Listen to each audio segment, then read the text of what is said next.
get into some shite.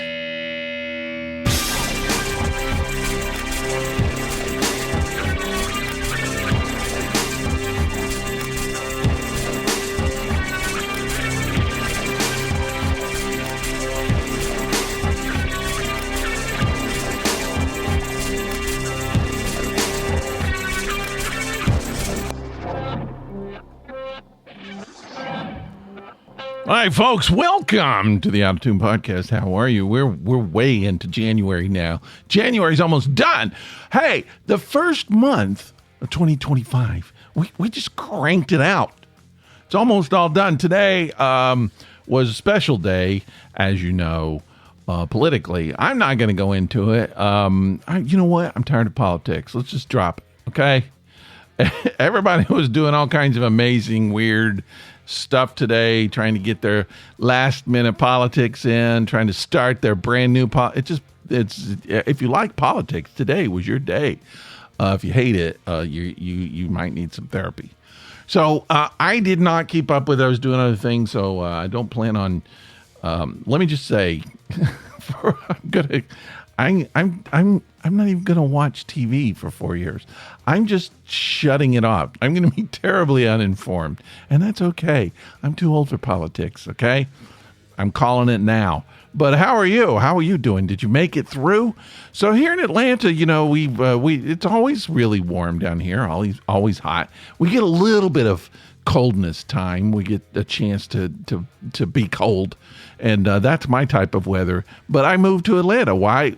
I'm not going to get that much, but I embrace when it happens. So today was one of those days, and tomorrow, say it's going to be really cold. So I'm just taking it as I can get it, and then the rest of the time I just sweat, die, hate it. You know, and I say this all the time. There's so many clothes you could take off. You could there's just so many. You get down to the end and you're going to get arrested, or you got to stay in your house. But, you know, if you're too cold, just put on another layer. You can always get warm if you need to. That's my philosophy of temperature. What else should I talk about? Christmas is gone. We took it down. This week, actually, finally got the tree down. And all of the decorations packed up in boxes. Here's what you do when you start getting older. Now, I don't want to just dwell on getting older, but this is the first time I've been this old. So, you know, I talk about it. I just kind of want to tell you what it's like. So I can remember when I was a kid, my grandmother would be like, no, I'm not putting up a tree this year. And that freaked me out. I was like, I can't even, how could someone not put up a tree? Didn't make sense. So now I'm kind of understanding it. So at the end of this season, what we do is we start looking and go, do we want to keep this? Do we want to keep this decoration? Is it serving a purpose? And there's some decorations that just leave in the box. We didn't even take it out. And so those kind of, you know, let's cut them. Let's take them to Goodwill. So we start paring down Christmas. We're still doing the tree. We're still doing stuff. In fact, I think we might do lights year round. We're kind of, not Christmas lights, just lights, twinkly lights. I don't know what they're called. I'm going to go with twinkly. But we missed the lights, so we decided we're going to do lights all year round. We might get a little tree to put in the house, a little ficus or something. Not a ficus, poison the cats, but something not poison the cat, or fake ficus. There you go. And you know, I think we need more happiness, more celebration in our lives, in our house, year round. Not just wait around till December. Join me, won't you, in making yourself happy with lights. There's other ways to make yourself happy. I have one in my hand right now. Holy crap. So here's the thing. I don't drink a lot, you know. I really don't. Occasionally, I don't even know the last time I had a beer. I do like beer. I drank a lot of beer on my last podcast. I don't drink much beer anymore, to be honest. And I don't drink a lot of alcohol. I think a bottle of scotch will last me for a year, if not longer. So I just don't drink that much. Well, I went out. I had to go run some errands, and I got home. My wife was drinking a cocktail, and she said, I can't drink all of this. Here, you can have it. So I grabbed it and came up to do the show, and now I have this cocktail. And I don't know what's in it, really. There's some kind of lemon something in it. And Buffalo Trace bourbon, I believe, is in it. It smells like scotch. Man, that's good.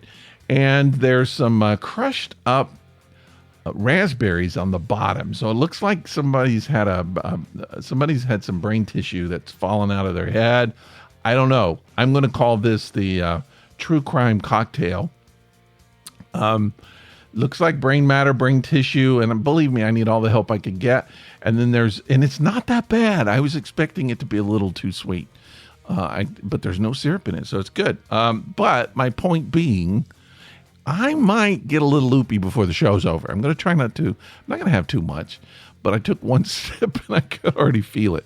So this is just sort of a warning that I might get a little tiny bit loopy. Just so you know. All right. I am moving away from social media a little bit. That's part of it is political reasons. Part of it's just old. Part of it is I'm doing some other things. I've just kind of discovered Facebook doesn't really have a use for me anymore. It used to. The powers that be ruined Facebook. Used to, you get on Facebook, you kind of communicate with your friends, you see what they're up to, you post your stuff. It doesn't work like way anymore. There's too many sponsored posts, too many advertisements. You can't find any post by your friends, and then they spread it out. Like you post something, and your friends might not see it for 2 days because they need content for later. I don't know if you've been on Facebook late at night when no one's posting. It's just all ads, all sponsored stuff. So I don't know. I get tired of it. It's frustrating. There's just no use for it anymore. So I'm backing way up. I can't delete it because I use it for work. I actually have a client that I operate their Facebook page, so I just can't delete it. I wish I could. So I'm just backing off. I'm only going to use it for, I have to post a podcast. So I'm going to use, you can get in touch with me through the podcast. Some of my art stuff I'm going to keep up, but it's time. It's time to back off. I deleted my Threads account, not on Threads anymore. I like Instagram. I just feel like Meta is, they're too meta. They're too big. So do I want to give them all of my information? No, I don't want them to be rich off me. So trying to decide what to do, but I'm backing off. I know I'm doing that. I am on Blue Sky. If you're on Blue Sky, you can find me. Got 2 accounts, Cartoon and me. Look me up, follow. It's just me, Rick Baldwin. Look for me.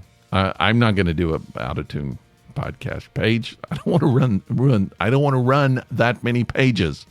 Is that the cocktail? I don't think so.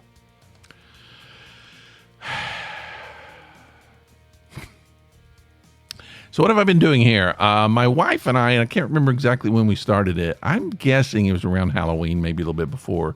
We started binge watching Breaking Bad. And I know we're behind. That's an old show. But I never saw it.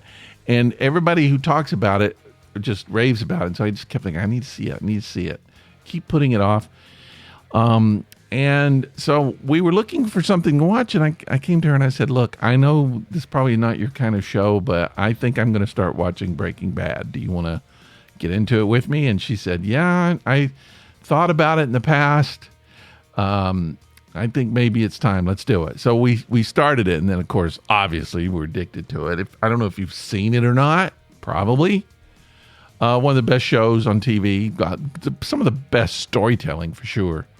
A frustrating show, to be sure. Holy crap. The characters just drive me nuts, and not what I thought it was going to be, but it's riveting. And so we're like 3 shows from the end. I think we'll finish it up this week. And it's good. It's good. You know what? If you've watched it, you know what I'm in store for, right? You know what's going to happen. I have some feelings of what's going to happen, but I don't know for sure. And then there's a sequel movie, which was filmed right just down the street from me in Stone Mountain, Georgia. I could walk to it. So I'm looking forward to that. And then there's the prequel, Better Call Saul. I probably will end up watching that too, I guess. But anyway, so that's what I've been doing. That's my TV, and I'm having fun. We've had that's been a good run, and I don't know what we're going to watch when it's over. We did Ted Lasso before, and then we went straight from Ted to Breaking Bad. So football to meth. Not necessarily a large leap, but it's been fun when we've enjoyed it. Okay, here's what I found out. You're going to think there's no connection here, but there's a connection. This is not a spoiler in any way. If you've seen the movie That Thing You Do, which I've seen a million times. One of my favorite movies, one of those movies I just have to watch whenever it comes on television. You see it on, it's like you're scanning and it's like, oh, I got to stop right here. I found out something I didn't know. Maybe it's because I watched Breaking Bad, but there's a scene where the band, as you know, on they're on national TV. It's kind of like the Ed Sullivan Show. If you're kids, you don't know what I'm talking about, but if you've seen the movie, you know what I'm talking about. They're on a national TV show, making their national TV debut, and there's an astronaut Gus Grissom, who I guess is based on a real astronaut. So I remember watching that for so many times, and I thought it was a real astronaut because this guy just doesn't seem like an actor. He stumbles over his lines, and he just seems awkward. He doesn't seem polished at all. He seems like he's a little uncomfortable on TV. So I kind of thought maybe it's a real astronaut. Maybe, Tom Hanks is a astronaut guy. He likes space, so I thought maybe he just did that as a tribute. He hired one of those people, one of those astronauts. So I just never really questioned it, never thought about it. This time I'm watching it, and I'm watching it, and I look and I'm thinking, wait a minute, I recognize that astronaut. And maybe but I'm behind. It's Bryan Cranston from Breaking Bad. He's an astronaut. He's the astronaut Gus Grissom on That Thing You Do. Did you know that? A little trivia for you. But here's the thing. Now, if you are aware, if you saw the TV show, Breaking Bad, this will mean something to you. So there's Bryan Cranston playing a character named Gus. Okay, you know what that means. If you've not seen the show, I'm not going to talk about it. And Tom Hanks, in That Thing You Do, he plays a character named Mr. White. You know what that means, right? Isn't that strange? Strange, maybe just strange to me, but it's strange. It's not the cocktail, all right? It's not. Anyway, I was pretty impressed when I realized that Bryan Cranston fooled me. It made me think he was a real guy, all right? I was impressed by that. And yesterday, I just got little things to talk about. I hope you don't mind. Yesterday, I had a pimento cheese sandwich for breakfast. Does that make sense?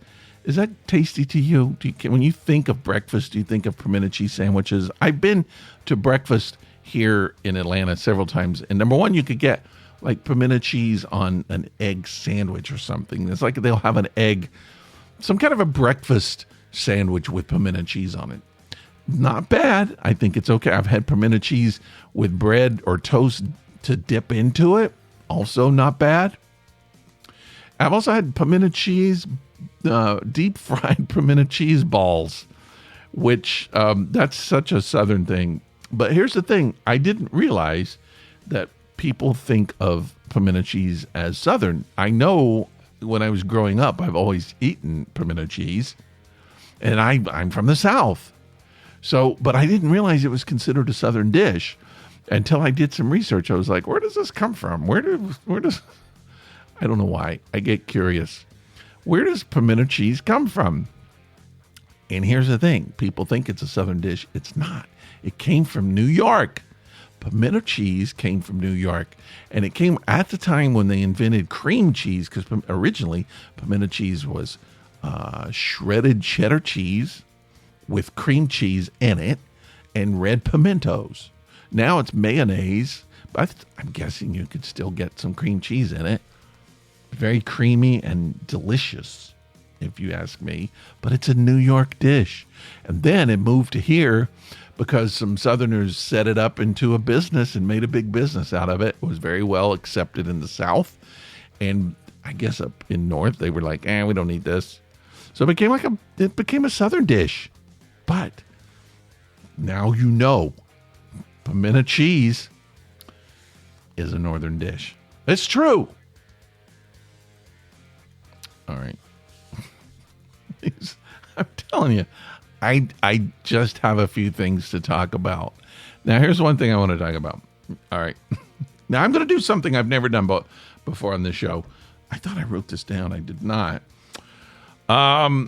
Okay. I can get in trouble for doing this, but I'm going to do it anyway. Please don't tell on me. Don't anybody report me. Here's why. So I saw, and you may be familiar with this, but I saw this kid playing a guitar. I've never heard this kid before. This Chinese kid. Do you know about this kid? He's I would say 8 years old, maybe 9, possibly 10. Could he be younger than that? I don't think so. But he's obviously been playing guitar for a while. But I'm going to say, let's say he's a 8-year-old kid. I think he looks 8. Chinese 8-year-old kid. His name is, I want to say, Maituo, Maituo, Maituo. I don't speak Chinese, but I think it's Maituo. Look him up, Maituo.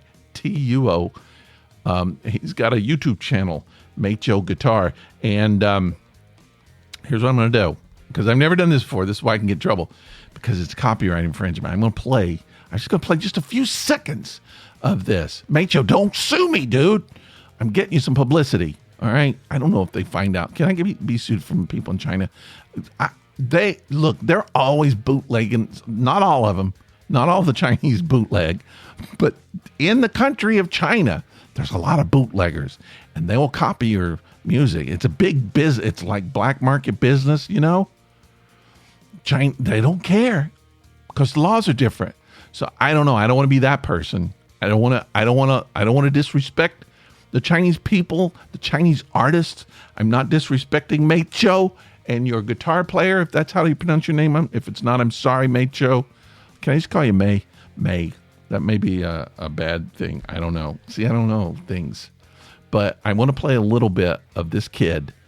Picture this. 8-year-old kid on the guitar. It's a few seconds here. All right, here we go. Listen to this.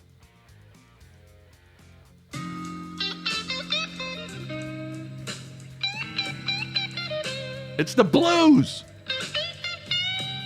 This is an 8-year-old kid. Dang.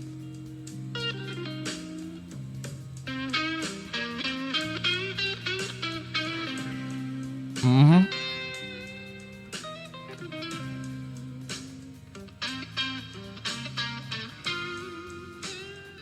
All right. I'm stopping it right there. Sorry. Look, there's no copyright infringement intended. If I have to take the podcast down, you're going to know why. That's why I was talking through it, so they can kind of realize I'm not trying to, infringe on their music copyrights. Isn't that amazing? That little kid, 8-year-old kid playing guitar like that. Now, here's the thing. He's playing like all different styles on his website. Classical. He's got some electric guitar, just straight out rock. He plays some Steve Vai. But look that kid up. I'm very interested to see what's going to happen with this kid in the next few years. Like, do kids like that, do they become superstars? Now, I know somebody like Derek Trucks, who started playing guitar when he was like a little kid, and then he grew up and he's still doing it. He's one of the best guitarists ever. Joe Bonamassa he just started as a kid. But I'm just wondering if some of these kids just lose interest, and they're playing guitar and they're just like, Dad, I'm done. The dad's like, what? We've been working all this time. Yeah, I don't want to do it anymore. I'm kind of tired of guitar. Don't think I want to keep going. I was thinking maybe I get into accounting or something. What happens to those kids, man? I mean, I hope he keeps going on. I just feel like he's kind of like destined to be a guitar player, right? He's like got these kind of instincts and to play like that at 8 years old. I mean, he had to start when he was like 3, right? Like a fetus. His mom was like handing him a guitar when she was pregnant, going, "Here you go, play that." Put me to sleep. Okay. Well, what else I want to talk about? Hey, here's the thing. I've got a question there. You probably know some people like this. I have some friends who, for whatever reason, they just seem to be popular through their whole life, you know? And when I say popular, I don't necessarily mean like they were the cheerleaders or like they were the homecoming queen or homecoming king or quarterback on the football.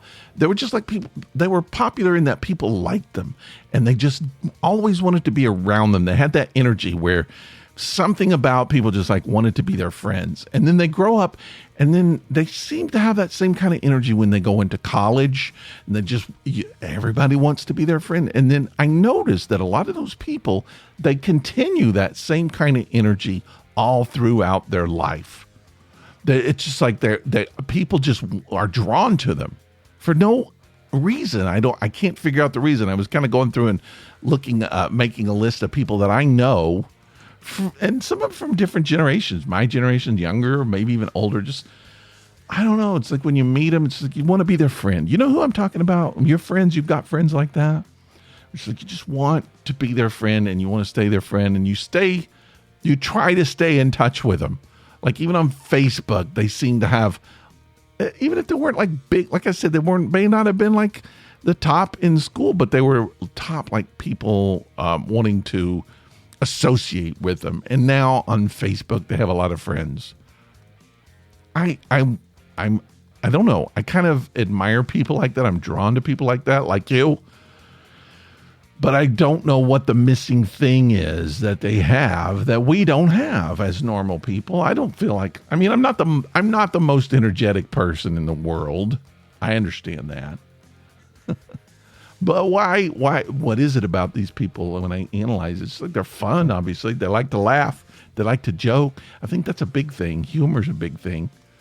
People who are funny and people who just exude humor and that kind of mentality, that kind of air, have those kind of talents of being a comedian. I think people are just drawn to them. And throughout their whole life, people don't want to leave them if they're, I don't know, I don't want to say Robin Williams, because not everybody makes it as a profession, you know, just people, you know, they're probably the people who are in their 80s who put out TikTok videos and YouTube videos. It's probably those people. They just like to perform and entertain people, right? But I'm fascinated that they seem to kind of keep doing it throughout their whole life. That energy follows them around. They just exude that kind of energy, and people want to be around them. I don't have anything other than that. I'm just impressed.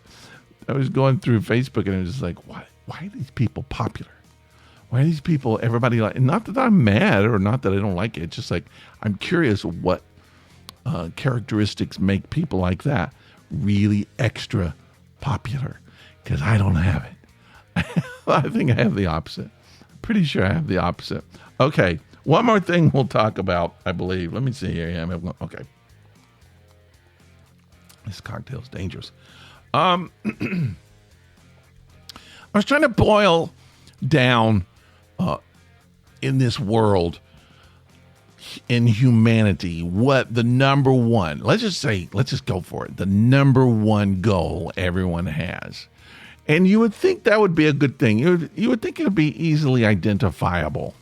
You know, can we ever say there's one goal that we all have, and what is it? So even if we say survival is the one goal, that's not necessarily true. There's a lot of people who are okay with jumping off the world. There's okay with people that are, you know, they might not want to die, but survival's not their number one goal. They might put themselves into dangerous situations and be okay if they, if they don't survive. So maybe survival is not the number one. So what's the number one? I think have fun. Having fun would be the number one goal. But then you think about it, there's a lot of people in this world that just put themselves in a situation where they're not having fun. Maybe they want to have fun, but there are some people just like having fun, I guess, is not having fun. It's just like they're always putting themselves into a position where they can complain, where they're being tortured by life. So I don't know if is that a goal? What is the number one goal And is there a common human goal in life? Can we identify it? I don't know that there is. When you think about it, just like sometimes it's really, really tempting to classify human beings as one group. And we do that with a lot of groups. I see that with a lot of political groups, minority groups, social groups, identities. It's easy to kind of say, you hear a lot of comedians that will say whatever their group does this, and then everybody laughs about it. And so it's a way to kind of group everybody together. It's one of the reasons why it's funny, because it's not necessarily true. Stereotyping is a technique of comedy that's very useful. But we do like to say, all dog lovers like to act like this. And then we laugh about it. And you'll see it when it starts getting political. People say like women don't want to believe this, or women don't act like that, or women don't do this. You hear that a lot on social media. It's easy to kind of group people, even your own group. If I'm talking about, oh man, men don't like to watch those kind of movies. Well, that's stupid, obviously. There's no way to just really group humanity in one group, is there? There's just nobody that has the same goals, nobody that has the same drives, nobody that enjoys the same thing. What can we say that humans are? I don't know if we can. We kind of escaped the label at that point, right? I mean, obviously, we sort of look alike. But not all humans have two legs. Not all humans have two arms. Not all humans think a certain way, act a certain way. We can kind of group certain things. I don't know that human beings are a certain thing. And I think that just kind of starts forcing you to really look at people carefully. And instead of grouping us all into one group, we have to kind of take each individual differently. And what makes this person tick? Why is this person popular? Why is this person not popular? Why is this person unhappy? And I don't know, break out of thought patterns that make us look at each other without thinking, just habitual thinking that causes us to think, oh, that's another guy. It's so easy when you're walking in, especially downtown, tons of people. You just look at everybody as a group. You don't think of individuals. You don't think someone's struggling. You don't think someone's challenging. You don't think that someone believes a certain thing. I mean, there's somebody that's just walking because they want to harm somebody. Someone else walking because they're having the best day of their life. They just got engaged. I don't know. There's just so many stories out there. And I find that really fascinating. And I thought I would share that with you. All right, here, I'm just going to admit this too, then I'm going to say goodbye. I decided this year I'm doing something that that I've been kind of wanting to do for a long time. And I put it off. I guess I kind of thought maybe I'm not qualified. I have qualifications for it, but I thought I'm not qualified to actually do it as a service, as a profession. And if you've listened to the podcast long enough, I've had a lifetime of spiritual study. I am beyond labels. I don't consider myself any kind of religion. I don't consider myself any organization. I'm me.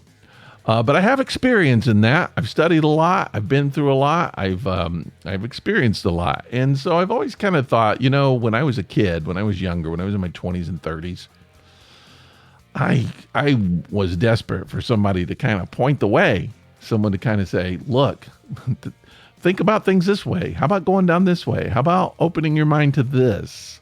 Have you thought about experiencing this? I never had anybody to do that.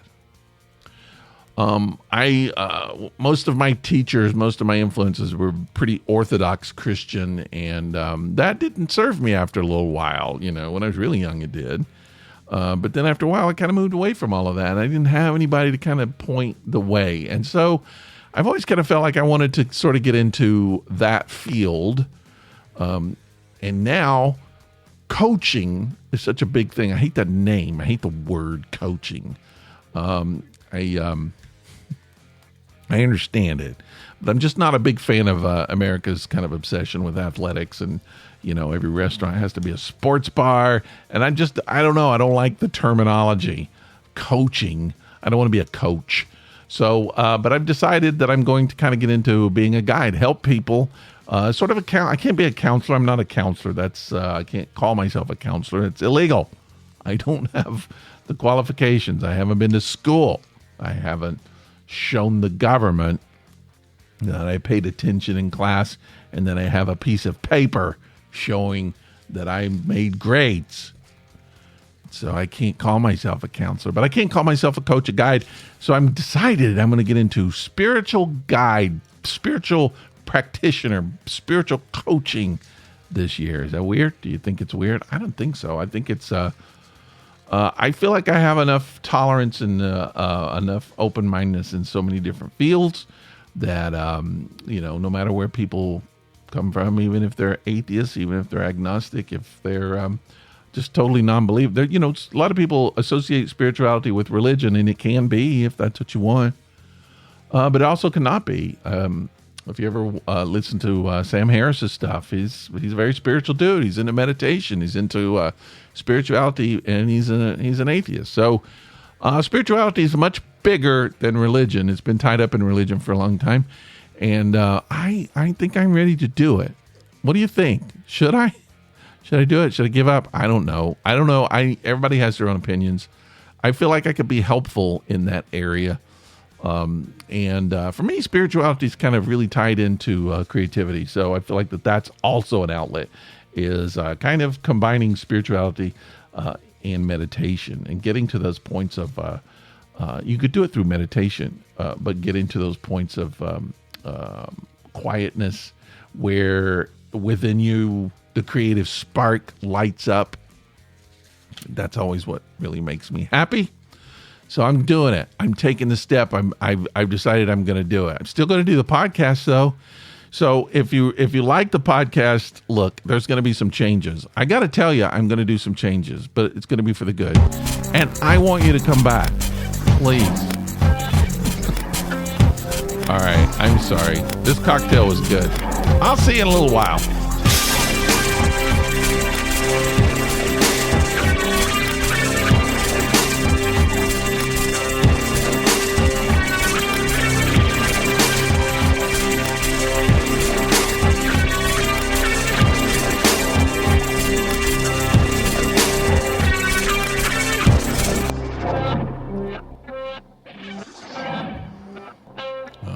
Was that episode okay? Did I do all right? Should I erase it? Oh, dang. I don't know what I should do. Let me think about it.